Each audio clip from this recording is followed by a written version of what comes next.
Well, good morning, Freedom Team. Hope that you had a wonderful weekend. Like I just shared a minute ago, I've left Colorado for the next 17 days. I'm going to be on the road. So I'm at an Airbnb in Dallas here for about a week. Then I'll be heading down to Houston for about 3, 4 days, back up to Dallas for a Dallas event. Then I'm flying into what I say, Memphis, Tennessee for a celebration of life, then driving all the way back home. Anyway, I figured out the hours, about 45 hours worth of drive time over the next 17. Oh my God. I'm not looking forward to that. But hey guys, like always, thank you so much for coming on here, Jeff. We sincerely appreciate you jumping on. I'm going to give this gentleman's background. He's out of Tampa Bay, and I'm just like you guys, don't know a lot about Jeff right now. So this is going to be fun to get to know him here today. So a little bit about Jeff. He's a prominent figure in the real estate industry, known for his remarkable success and innovative approach. He launched his career in 2005, quickly earning recognition as a top performing agent, and has since been leading Team Borham at eXp Realty, the #1 real estate team in Tampa Bay. His vast experience covers a range of real estate facets, including new construction, probate, family law transactions, and he works closely with buyers, sellers, and investors. He's recognized as a leading sales trainer and speaker. He is sought after for industry insights and expertise, committed to excellence and passionate about creating opportunities for others. His vision is to drive the Tampa Bay area forward through superior real estate services, community involvement, and philanthropy. Jeff is synonymous with energy, knowledge, and an enduring passion for real estate, building not just a business, but a lasting legacy. Don't we all want to leave a legacy? Well, good morning, Jeff. Thank you Morning. for showing up here. We sincerely appreciate it. We're all on here, eager beavers to learn what in the world you've done to build a big business. So, but why don't we start back? Anything else you'd like for us to know about you, your background and stuff, and then maybe just take us into your real estate career, if you wouldn't mind, maybe Yeah. to the point of before you were called or approached about EXP. Okay. Sure, I can do that. So I'm a native of the area, born and raised, and just growing up was always a math guy. So I always thought I would be in finance or move up to Wall Street, do something with money, which I am just through real estate. And when I was 19, I bought a little house, renovated it, and sold it for a profit. So that's really how I got into real estate. Is after I sold that house, I went and bought a condo. And when I bought the condo, it was from it was a condo conversion developer, and they hired me to be a salesperson. So I was their sales assistant for most of 2005, and then got promoted to being, a full salesperson. So I did on-site sales for 4 years until the market crashed. In '08, I was actually the condo conversion market died really in '07. Like the back half of '07 was really rough. And then in '08, I was one of the lead salespeople for a receivership. So a receivership is basically like one big court ordered short sale, for lack of a better term. So I started to get some experience dealing with courts and things of that nature. So I went on and sold just tons of short sales and REO properties, et cetera, until 2012. The market just, magically turned back on, and I started, really laying the foundation to build a business, which I, got my sales up in 2014. I think I sold 34 or 36 properties. And then 2015, I sold 85. So that's really when I, got the sales count up to where it made sense to start hiring people and making it into a business. So I did that. I quickly went from 85 to 126 to 175 sales. And then I kind of got a little bit, high and mighty, if you will. I'm like, oh, well, I got this whole team thing figured out after 2, 3 years. I'm going to go be a coach, a trainer, all these other things, because, why would you not just, make your team kick butt? Let's do 5 other jobs. So I did, which was, obviously at the time, good and bad. I learned a ton by coaching others, training others, and I kind of took the eye off of my team a little bit. So we went from 175 to 181 to 234 to like 306 units, and then I'm at EXP. Ah, okay. So you had a thriving business, and you were running an independent or just running a team at No, another? I was with another big brokerage. Okay. Okay. Well, that is a massive team. Do you mind me asking how many agents to produce 300 transactions? I was like 10 to 12 agents on the team. And Okay. then, I kind of got sucked into the like, I want to have a huge team, and I scaled it up to like 50 agents, but our production didn't go up, and I candidly hated it. My expenses went up. I was making less money Yeah. and babysitting more people.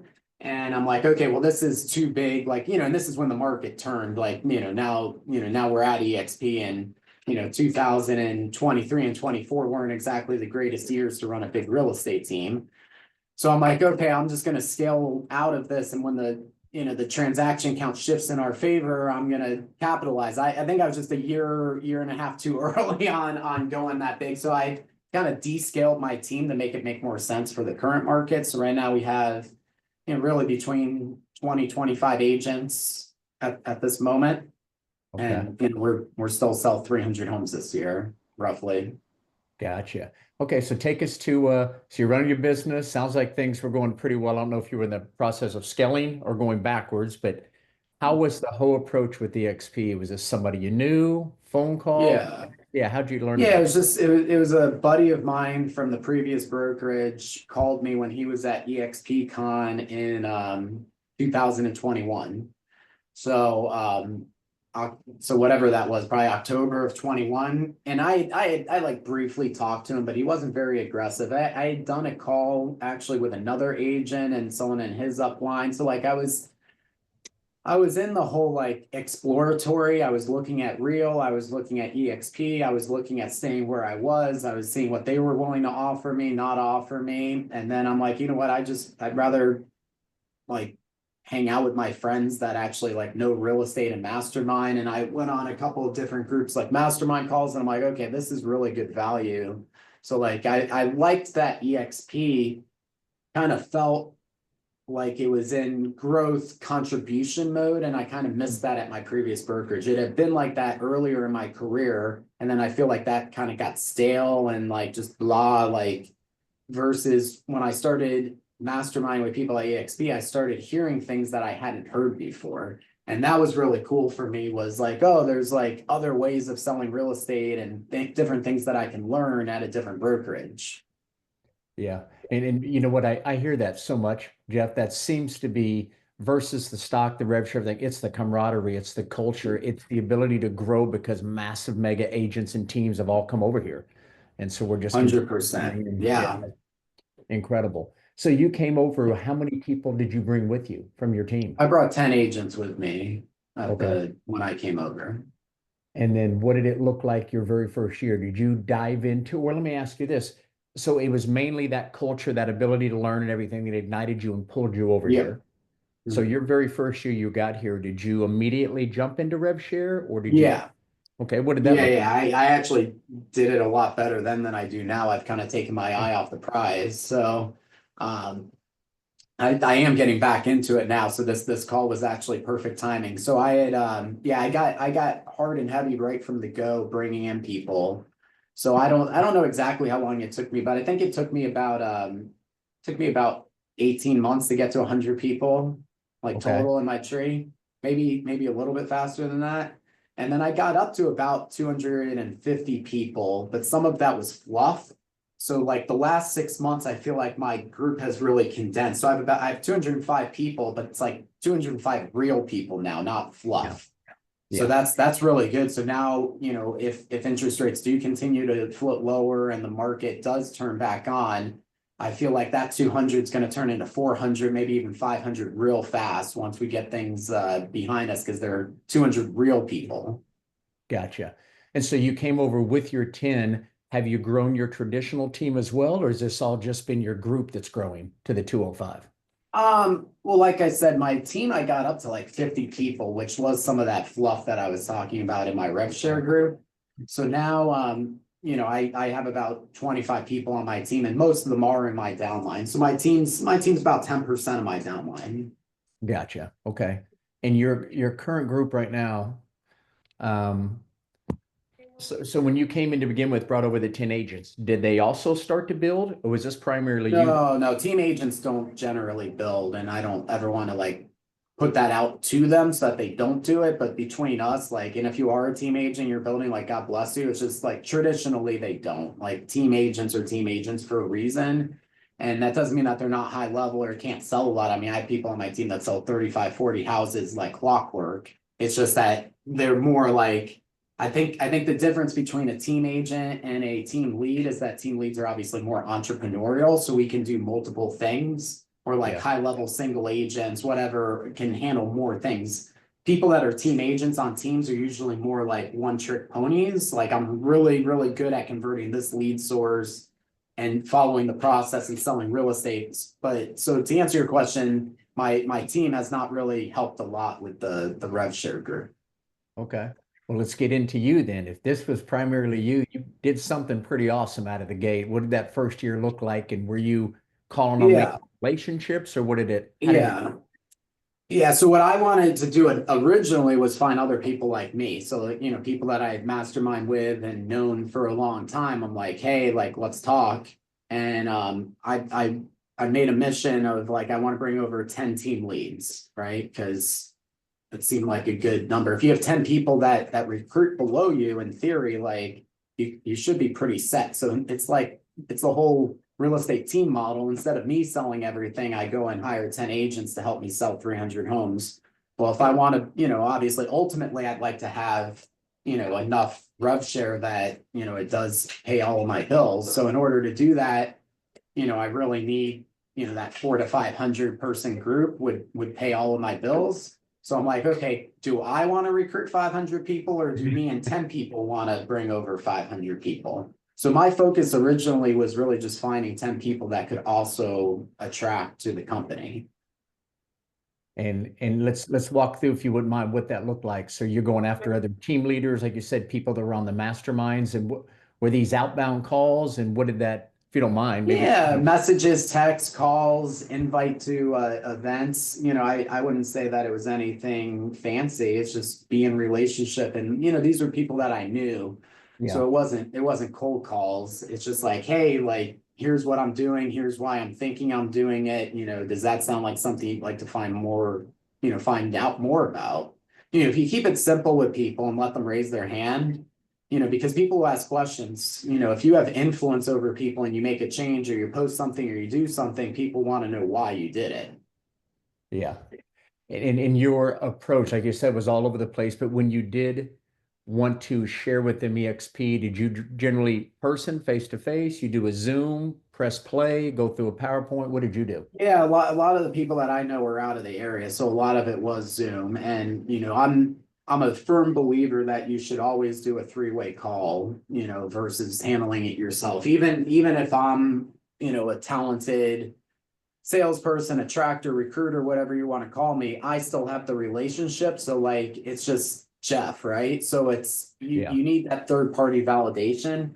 So I'm not big on going through a slideshow. Perhaps, you know, I might send them a link to, like, you know, why EXP, you know, EXP explained, you know, to get them excited. When we're on the call though, I just want to make it about them. What's important to you? What are you looking for in your business? Make it a real consult about what value they need to go to the next level, and then Yep. see if we have that value for them. Gotcha. Did you also bring over some other big team leaders like yourself, or any independents?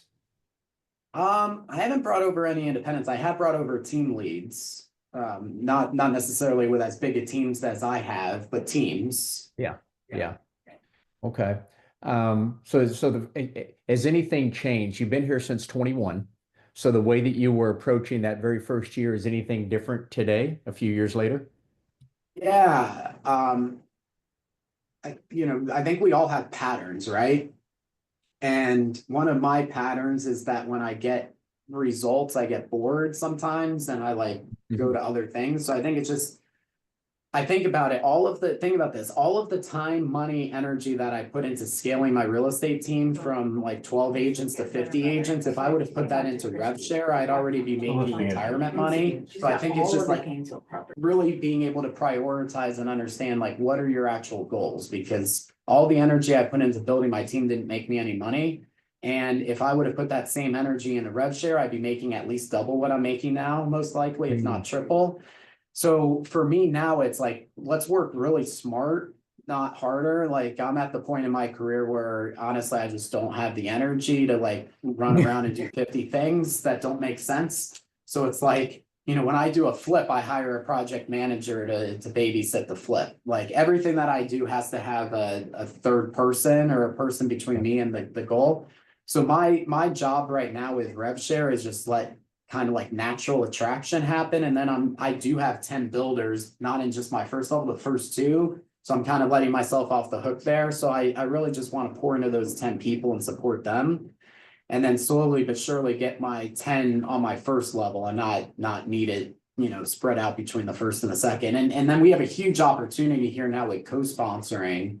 So at least for people like me, massive opportunity. So I'm having agents in Tampa reach out to me, ask, like, hey, I'm not in your downline, but can you help me recruit?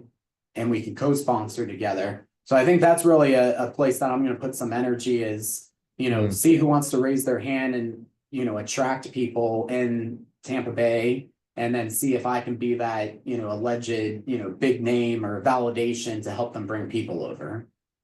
Gotcha.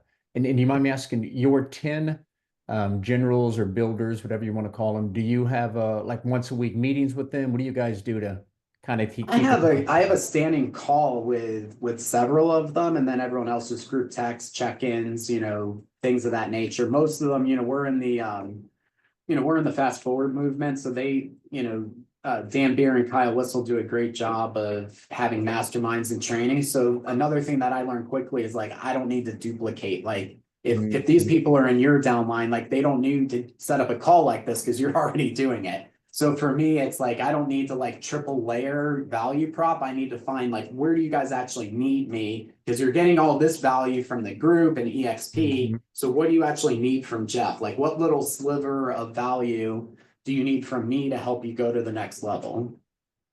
Gotcha. Okay.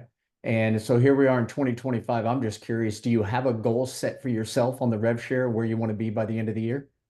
I'm at 205. I would like to be at 300. So I think that this year is going to be a lot easier to bring people over than last year was. And that's part of my work smarter, not harder, is like you can make money so many different ways, right? Like I can make money from selling real estate. I happen to also be in mortgage and title and do flips and rev share. So like I have so many different ways I can make money that part of the work smarter, not harder is where really needs like the bulk of my energy this year. Where do I think I can make easier big money? Is it me going back out in the field and being a listing agent and just go list, 5 houses a month and make money that way? Is it doing 2 flips a month and making all my money from flips? So that's something that I really like self-analyze is where can we make money this year? And one of the places I think we can make money this year is not that you can in any year. I just think this year is going to be easier. So it's a better use of my time is rev share. So rev share for me, flips are the 2 places that I'm putting more of my energy this year. Gotcha. Real quick, I'm going to kind of flash back from just think about this for a minute, but real, you said you looked at real in the very beginning as well. Yeah. Did you take a pretty in-depth look and what was the primary differences when you kind of looked into both of them? Yeah. Yeah, I mean, short term, I should have gone the real for a short term. I think long term, great decision. And here's why. So real, I was talking when I was talking to them, it was back when they only had like 2,000 agents, blah, blah, blah. So I was being offered the Florida growth director role. So it was kind of you get extra stock options, you're kind of on the pedestal to recruit and support and do all these things. And the reason I didn't go there was they're just up to their eyes in debt. And then B, their rev share made sense if you're a small attractor, because at least at the time, they were paying out more on like the first 2 levels than EXP. I think that EXP's rev share payout now total is better, than anybody, let alone real. But then real just started putting in place all these restrictions, like they capped how much rev share you could get. They came out with their co-sponsoring doesn't make any sense. So like, when I look at it, because they were going to give me thousands and thousands and thousands of stock options. So the only thing I could have made more money on was the stock options. But the actual company, obviously very happy I made the decision to stay at EXP. The collaboration, there's just more higher level agents for me to learn from. There's more collaboration, and being in Tampa Bay, like one of our big sources for real estate is agent referrals. We're closed 12 to 15% of our business is referrals because there's just so many people moving here or things happening in Tampa Bay. And when I was looking at the time, EXP had probably like 60,000 agents. So I'm like, okay, am I going to get more referrals from a 60,000 person brokerage or a 2,000 person brokerage? So I had to think about my team as well. Even if I thought I could make money on stock options, did it make sense for the bigger picture? And that's what we need to do a better job of in our business and our life, is always take that step back and analyze the whole picture and make sure we're making the right decisions with our time. Yeah, agree. Kelly put down here in the chat, you mentioned you put lots of energy into your team and didn't make money. Can you go deeper on what held you back from making money with this model? Well, I think luck and time matters. Like, anybody that tells you luck and timing don't matter is lying to you. So like, the timing of me scaling my team was, in hindsight, like the worst timing ever. So like, we're in a market where transaction count is down 40-45% from peak levels, and even from pre-pandemic levels we're down 30% in transaction count. So to be in a compressed environment like that, and when you're scaling a real estate team, most of the people that you hire are brand new agents. So you're bringing in, baby agents, brand new agents, in the toughest selling environment that we've seen in my entire adult lifetime. So for me, I'm 40 years old. So in the last 40 years, the last 2 years were the toughest real estate years. Not 07 and 08 weren't tough, but the last 2 years were tougher. So we're in the toughest real estate environment in our adult lifetimes, and it's just hard to scale in that environment. And I wasn't good enough. As far as what we do, I mean, we have an entire 2-week boot camp. We have weekly trainings. We have mentors involved. Like, my team was and is set up to scale very easily.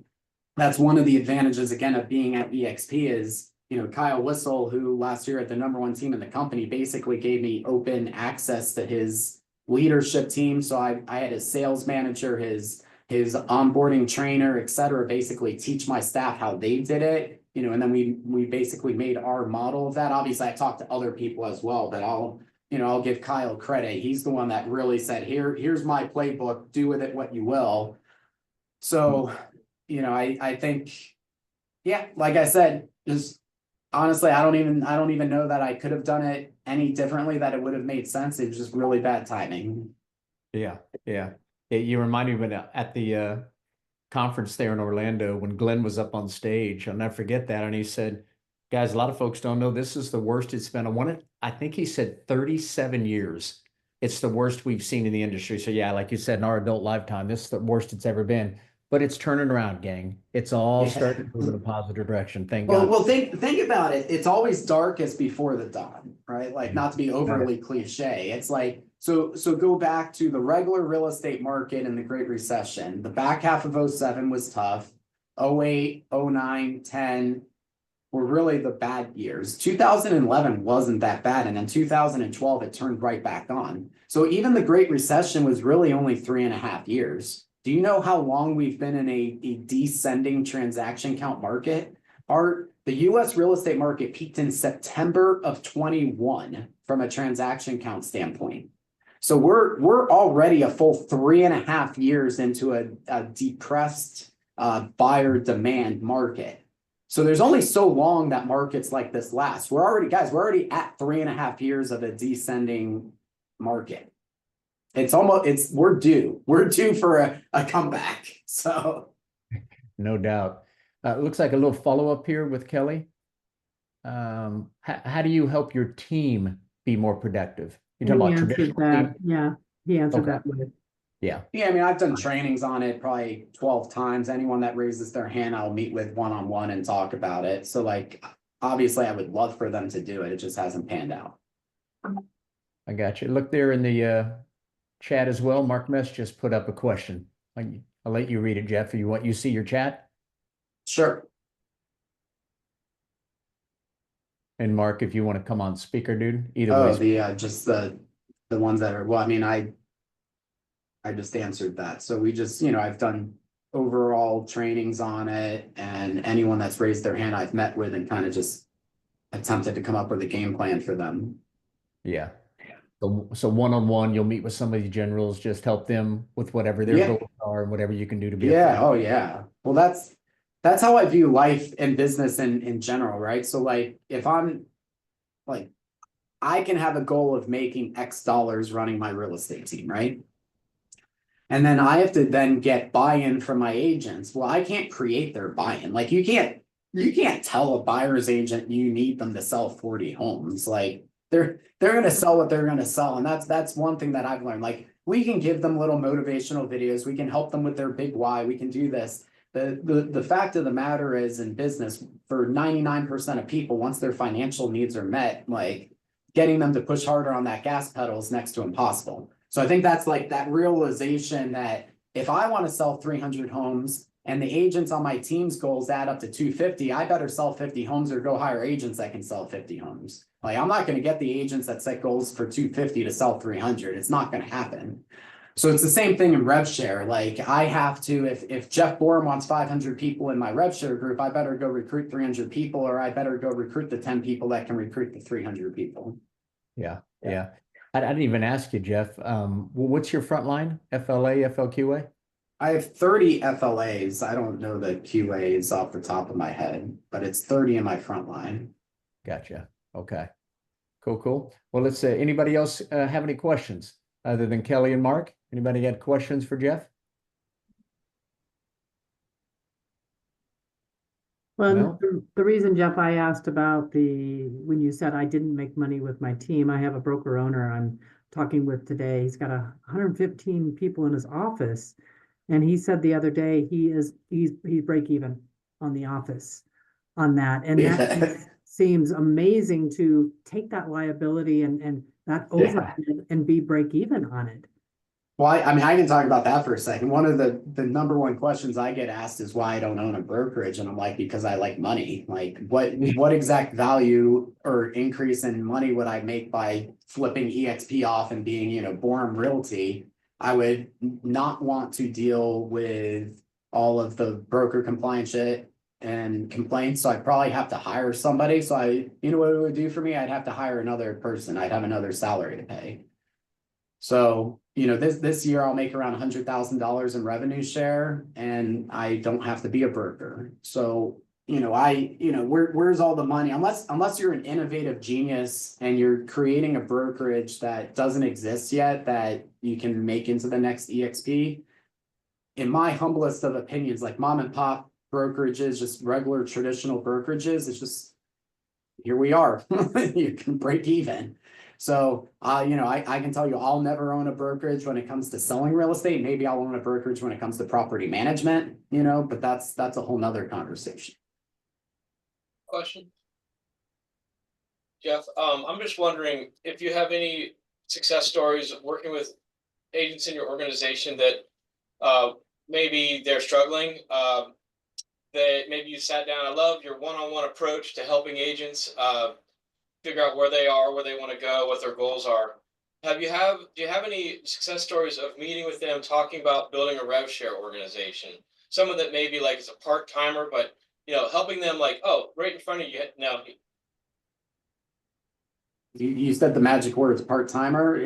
So we have to dig there. What's that mean? What does part-timer mean? Do they have 10 hours of dedicated time for real estate? Do they have 5 hours dedicated for rev share? If they do and they follow their calendar, they can do it. I don't have one of those success stories, but that's what it takes. Like you can't not be in real estate and build rev share, in my opinion, right now. Unless you already did it and you have a huge name and a coaching company and this and that. If you're a regular agent, you got to have 10 hours a week for real estate so that you're in the game, so you know what's going on. And then you need 5 hours minimum dedicated to, reaching out to agents, inviting them to, trainings, masterminds, whatever, get them plugged in, and then follow-up calls, etc. When you do that consistently, though, it'll snowball. But it sounds like you take an honest, direct approach with everyone. And so I'm sure you've had those conversations. Have you had people say, I appreciate you sharing with me what I need to do, and they actually have turned the corner and maybe have had success, you know?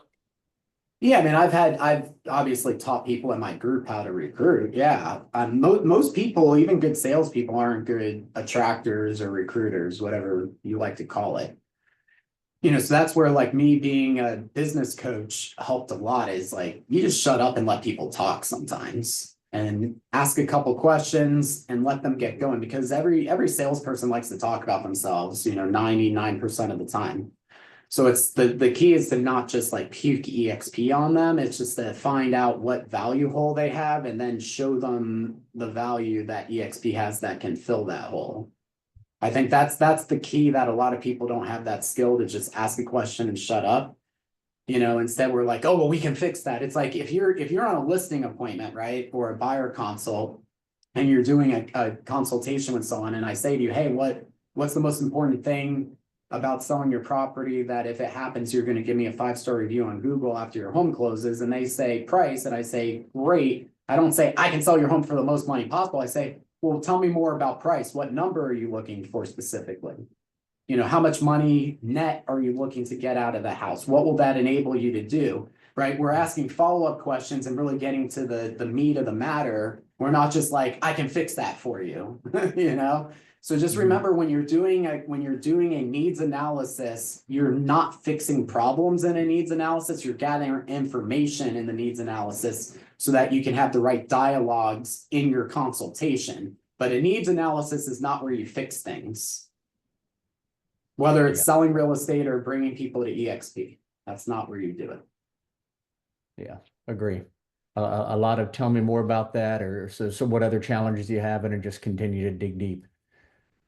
Good stuff. Good stuff. Anybody else? Because we don't have to go the full hour, guys, if no one has any other questions, but anybody got anything else for Jeffrey here? I'll just give you guys a tip real quick if you guys don't have a question. Yes. Just get yourself involved. If RevShare is something that you want to do, go in your MLS every day and find somebody that had a big sale. Find somebody that did something and just text them and be like, hey, hey, Jeff, saw you had a great sale at 123 Main Street. Just wanted to give you some positivity today as a a co-realtor in the industry. Big sale, great job. Like, if we just start engaging people with positivity and energy, like, it's just like, obviously that text isn't probably going to get you someone in your downline, and yet it's just something easy to get you into positivity and get you into dialogue with other agents.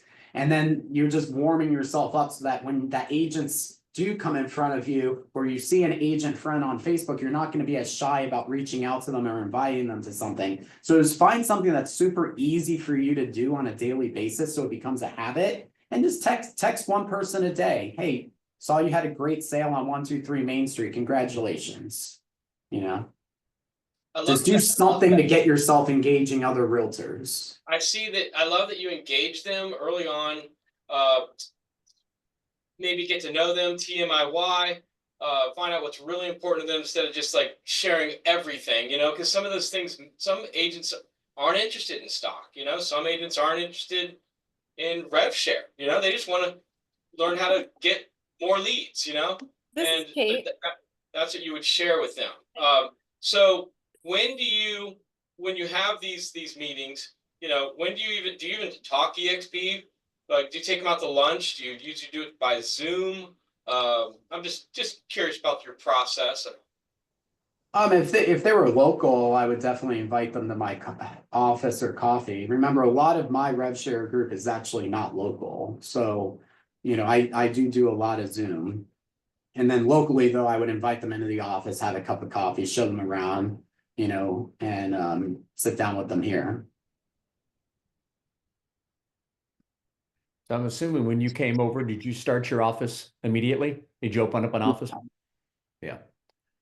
Okay.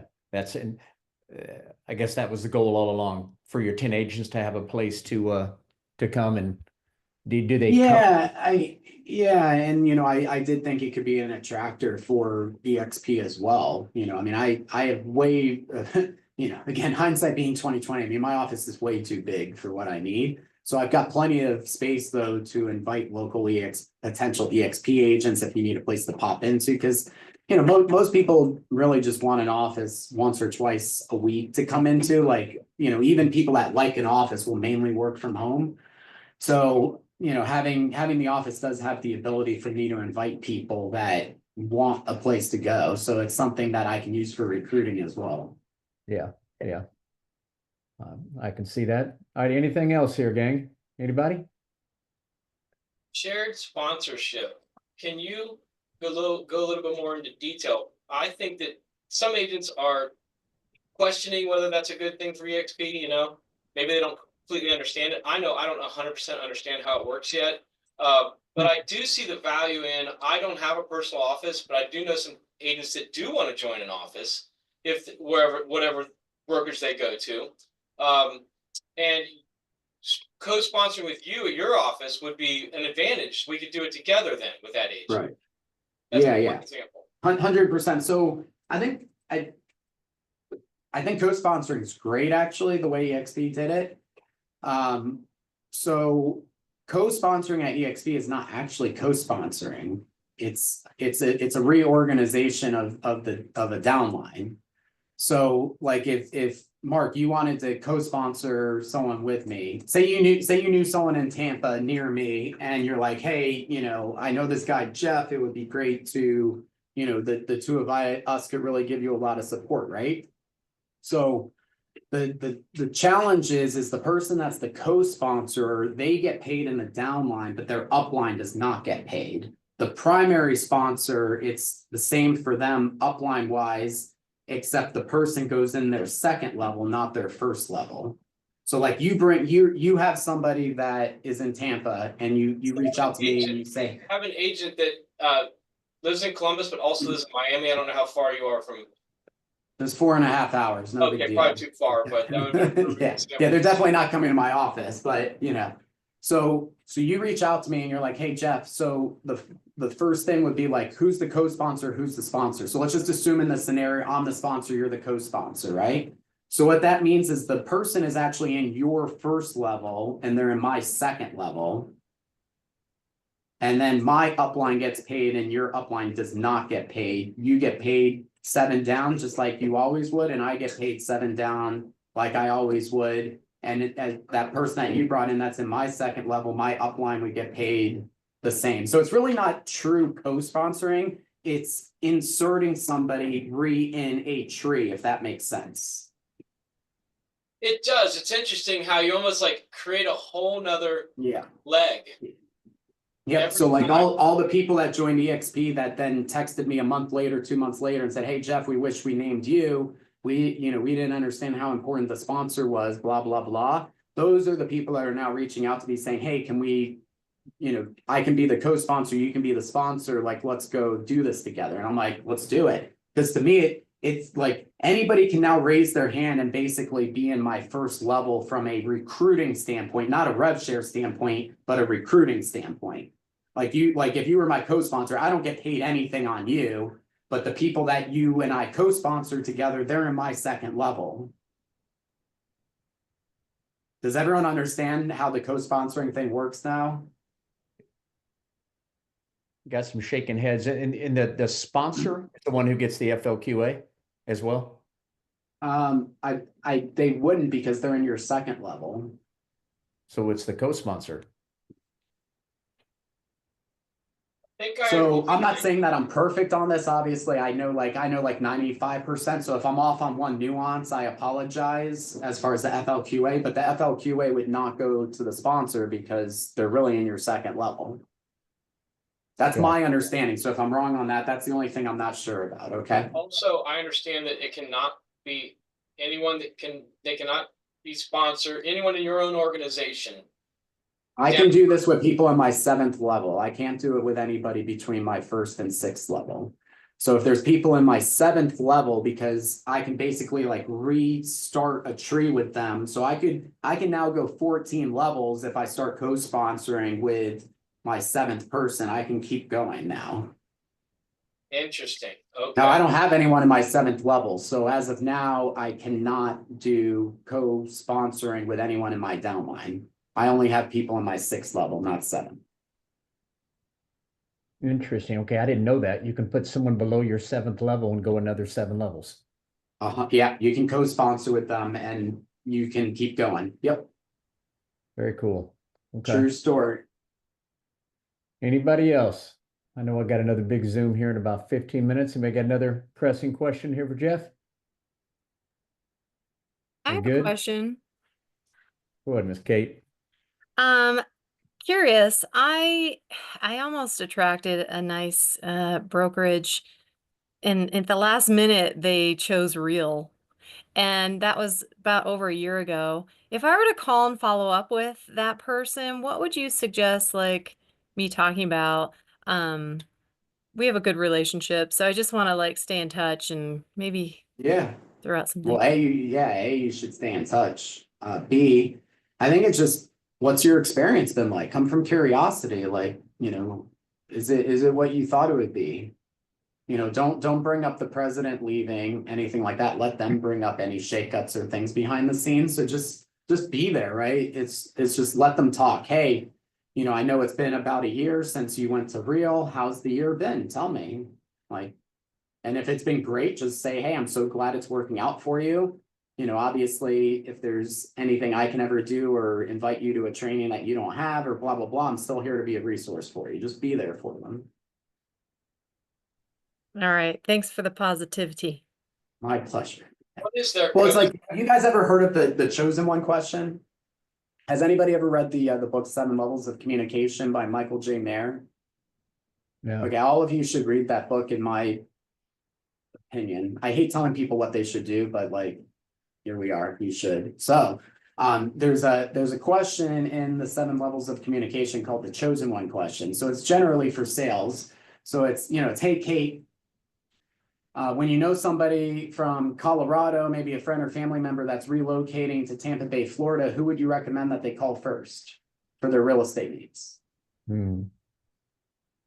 So you're going to say, oh, this guy, Jeff Borham. And then I'm going to say, Kate, thank you so much. I so appreciate that. I'm going to be thankful for you. Like, I'm so happy that I can be your person in Tampa Bay. You could also say, hey, I know this guy, Bob, like I referred him someone 5 years ago. Bob's fantastic. And then I do what I just did. I'm like, oh, cool. Well, how do you know Bob? How do you meet him? What brokerage is he at? Maybe I want to meet Bob and see if EXP is the right fit. So like, it's just staying in curiosity, because there's really only 3 answers someone can give you if you ask them if you're their person. Like, hey, like, who would you recommend they call first? And they say, don't say you. They say either you, I don't know, or I have somebody. There's only 3 answers. So if they say they don't know, you just say, oh, I completely understand that real estate's not top of mind for everybody. It is what I do for a living. So I'm curious, what would it take for me to be that professional for you? So like, I know that there's only 3 answers they can give me. So I have my 3 responses, which are thank you, tell me about them, and what would it take for me to be that person for you? It's the same thing in agent attraction. If there was a change at Real and you were to go to another brokerage, where do you think you would go? Well, tell me about it. What about that brokerage excites you? What value are you looking for? So you can circle any conversation back to a motivation value conversation. Thanks for that. Chosen one question. There it is in the Mark put it in there. 7 levels of communication. Yeah, sounds good. Okay. Cool. If no one else has another question, let's wrap this thing up. Jeff, would you like me to send you the recording, my friend, when I get it? Sure. Yeah, that was great. Thanks for having me. Appreciate you guys. Dude, absolutely. Congrats on your success, man. I hope you have a stellar year, and I hope you hit your 300 agents, my friend. All right. Thank you guys so much. Thanks for coming, everybody, and have a wonderful day and a great week, gang. Thanks, guys. Thanks.